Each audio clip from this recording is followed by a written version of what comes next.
Meanwhile, Mrs. White made her first visit to the Loma Linda property on June 12th. Remember, she had this in vision. She had never been there, never seen it. And then, Willie, she said, as she stepped out of the wagon and brought her, "I have been here before." "No, Mother," he replied, "you have never been here." "Then this is the very place the Lord has shown me, for it is all familiar."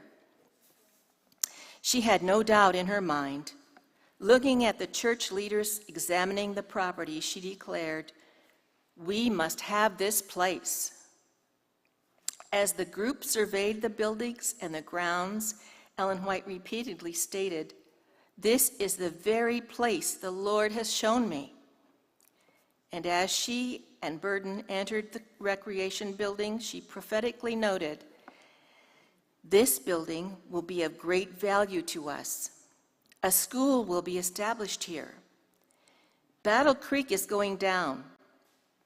God will reestablish his medical work at this place." But words and visions aren't cash.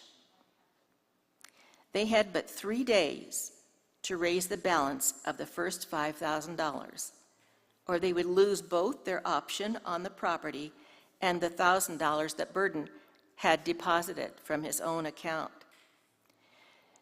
Now here is a proposition for the faint-hearted. How do we respond to life when the going gets tight, with 3 days to go and no money on the horizon? The most sensible thing would be to give up and say that we had done enough. But then there is the path of faith. We are told somewhere that prayer moves the arm of omnipotence, and it does. It did so at Loma Linda, as we will see in the next session.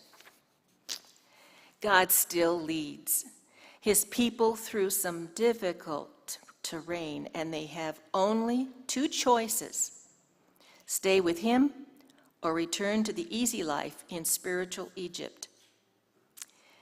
Their Adventist leaders in California stood with 3 days to raise $5,000.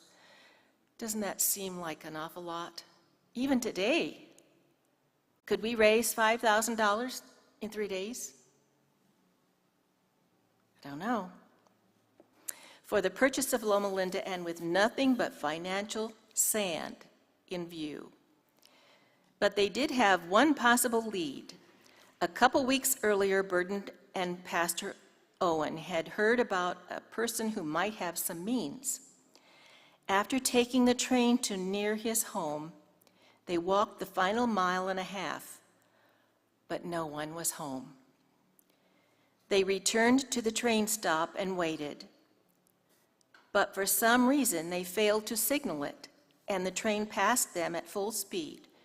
With 2 hours on their hands before the next one, the men walked back to the cabin, which now had a light on. "Praise the Lord," the farmer shouted as Burden explained the situation. "I have been praying for months for the Lord to send me a buyer for my place, that I might get out of the city and devote my means to advance his cause. A few days ago, a man came and purchased my place, and the money is now lying in the bank. The devil has been tempting me to invest it again in land, but I am sure the Lord wants to secure this property." At that point, he offered the astonished ministers $2,400. Then, just before the June 15th due date, Burden solicited a loan from a woman named Baker, who had also caught the vision. "Are you willing to risk $1,000? he asked. "Yes," she replied. You may lose it," he reminded her. "Well," she said, "I'll risk it." Next, Burden conferred again with Owen. "I don't have the money," he declared, "but I'll mortgage my house for it." With Owen's loan, they finally had the first $5,000 on the very day it was due.